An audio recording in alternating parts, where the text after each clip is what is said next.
Selamat sejahtera saya ucapkan kepada Dr. Haji Muhammad Sardi dan juga rakan-rakan sekalian. Dalam video ini, saya dengan John akan membentangkan tugasan satu persembahan kumpulan bagi kursus GISC 1082. Baiklah, saya akan memulakan pembentangan dalam video ini dengan membincangkan berkaitan isu konflik semasa persempadanan dan tuntutan bertindih di Malaysia. Baiklah, sempadan membawa maksud garisan atau batas yang memisahkan dua wilayah atau negara. Sempadan boleh meliputi garis geografi, maritim, gunung, atau kalayan yang ditetapkan oleh kesepakatan politik. Tuntutan bertindih pula berlaku apabila dua atau lebih pihak memiliki hak tumpak bertindih terhadap sesuatu yang sama seperti kawasan darat dan laut, dan dua negara dapat mempunyai hak kepemilikan sesuatu kawasan yang sama. Baiklah, kita sekarang masuk pada isu sempadan. Baiklah, kita sekarang bagi konflik laut, pulau menjadi puncak kepada konflik ini. Hal ini kerana terdapat sumber seperti minyak, gas alam, dan ikan yang menyebabkan tuntutan bertindih berlaku demi kepentingan ekonomi negara. Hal ini oleh itu negara juga berusaha dalam meluaskan wilayah kedaulatannya, dan kes ini akan mewujudkan ketidakpastian antara negara. Baiklah, isu yang pertama berkaitan dengan konflik laut, iaitu Kepulauan Spratly. Kepulauan ini adalah tuntutan bertindih daripada negara China, Filipina, Brunei, Vietnam, dan juga Malaysia. Hal ini kerana sebahagian wilayah tersebut adalah berada dalam zon ekonomi eksklusif atau ZEE bagi negara Malaysia. Dan kawasan tersebut juga merupakan platform cari gali minyak dan gas milik syarikat Malaysia, iaitu Petronas. Oleh itu, Malaysia telah mengikuti UNCLOS dalam mendepani isu ini. UNCLOS merupakan suatu konvensyen pertubuhan bangsa-bangsa bersatu yang berkaitan dengan undang-undang laut.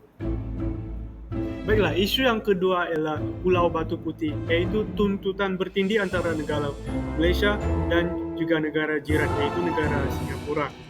Pulau ini merupakan lokasi strategik untuk mengendali lalu lintas laut. Dan pada 2008, Mahkamah Keadilan Antarabangsa telah memutuskan bahawa Pulau Batu Putih ini adalah milik Singapura, dan maka Middle Rocks, iaitu pulau yang berdekatan, adalah milik Malaysia. Baiklah, isu yang ketiga berkaitan konflik laut ialah konflik Malaysia-Indonesia. Konflik ini merupakan tuntutan bertindih perairan tambalan antara Malaysia dengan negara Indonesia. Hal ini kerana kawasan tersebut juga merupakan kawasan yang kaya dengan minyak asli dan juga gas. Hal ini telah menyebabkan banyak dua insiden ketenteraan maritim antara dua negara. Dan isu ini tidak dibawa ke Mahkamah Antarabangsa kerana mungkin negara Indonesia takut bahawa pulau ini akan perairan ini akan menjadi milik Malaysia, seperti isu yang telah berlaku, iaitu isu Pulau Sempadan dan juga Pulau Limbitan. Baiklah, kita beralih kepada konflik darat. Konflik darat sering berlaku antara Malaysia dengan negara jirannya, terutama negara Thailand. Hal ini berlaku akibat klaim sejarah dan juga bagi mendapat keuntungan hasil sumber alam, dan juga telah menyebabkan rasa tidak puas hati antara negara. Baiklah, konflik darat yang pertama ialah peristiwa Lahad Datu, iaitu peristiwa yang berlaku di negeri Sabah. Konflik ini adalah antara negara Filipina dengan negara Malaysia, iaitu sekumpulan bersenjata Sulu mendarat di Lahad Datu, Sabah, dan mengklaim negeri Sabah pada tahun 2013.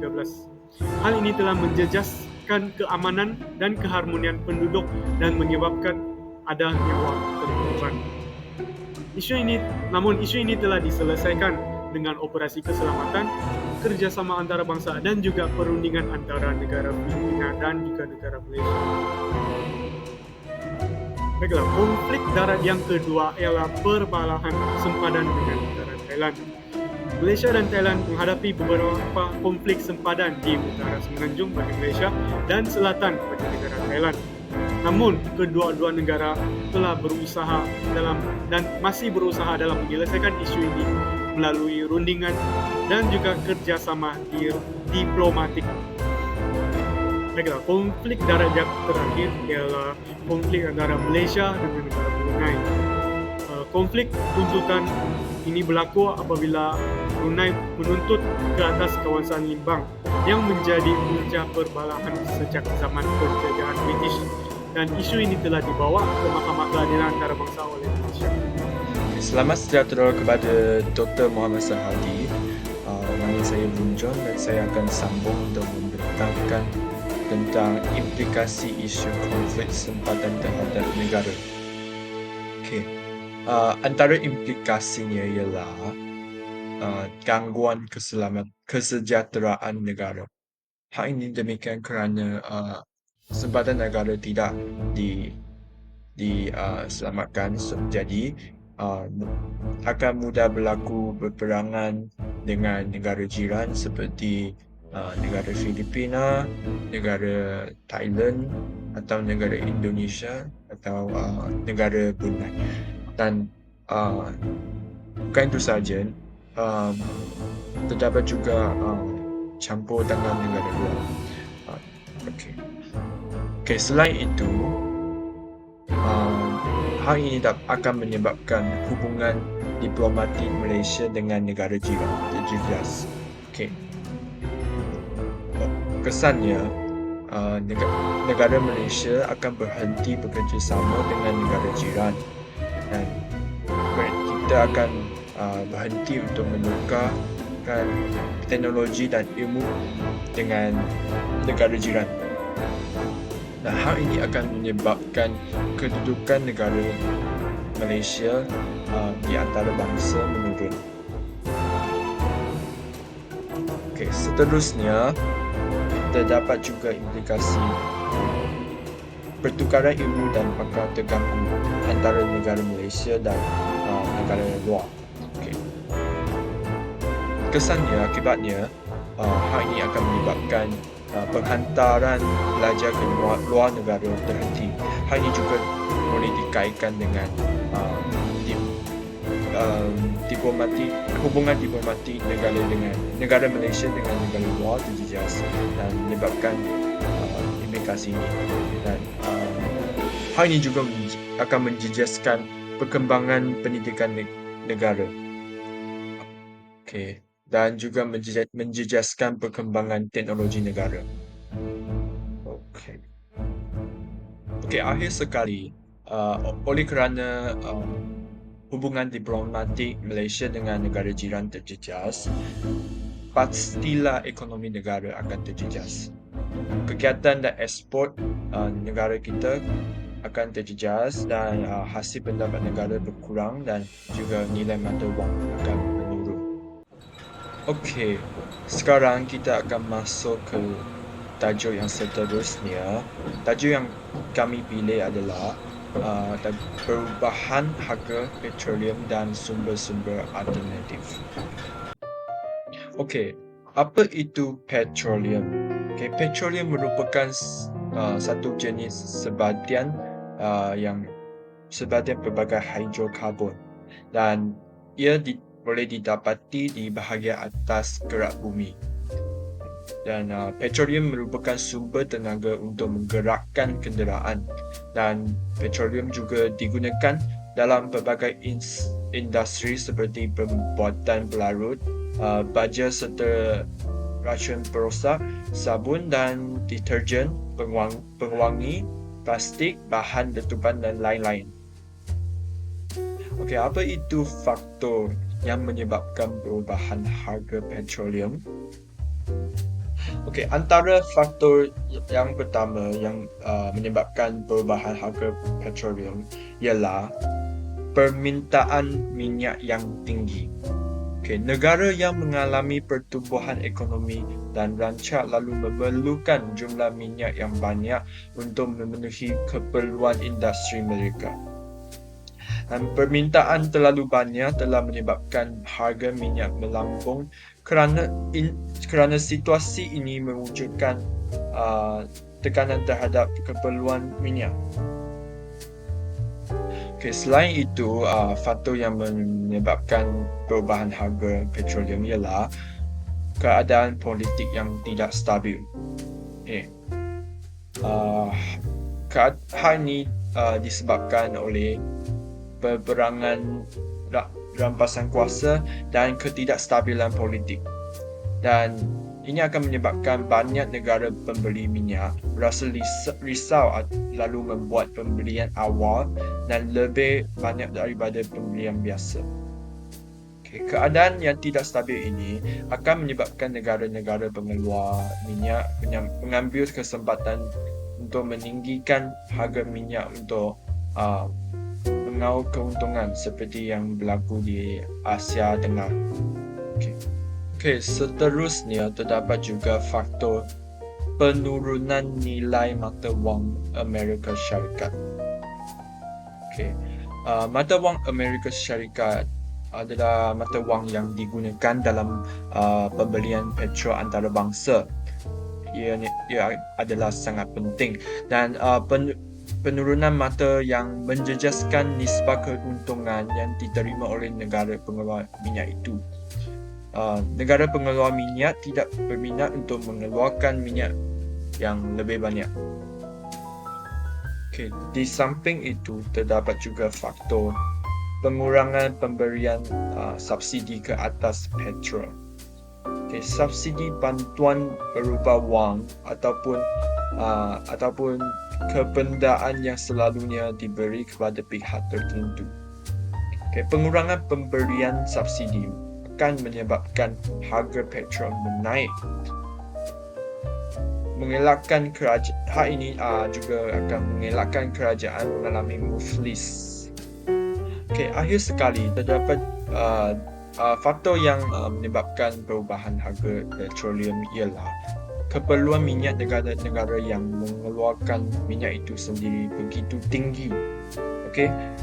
Jumlah minyak yang diekspor kurang dan minyak diperlukan oleh negara pengeluar itu sendiri adalah tinggi, dan kekurangan jumlah penawaran minyak di pasaran antarabangsa menyebabkan harga minyak melambung kerana keperluan yang tinggi seperti negara di Asia Tengah, seperti negara Saudi Arabia dan lain-lain.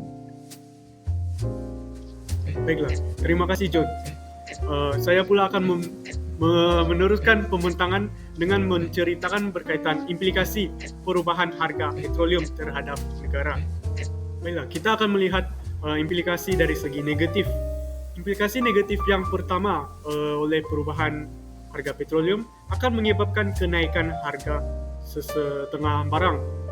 Hal ini kerana minyak digunakan dalam proses pembuatan barangan, dan jika harga minyak naik, harga barangan akan turut menaik.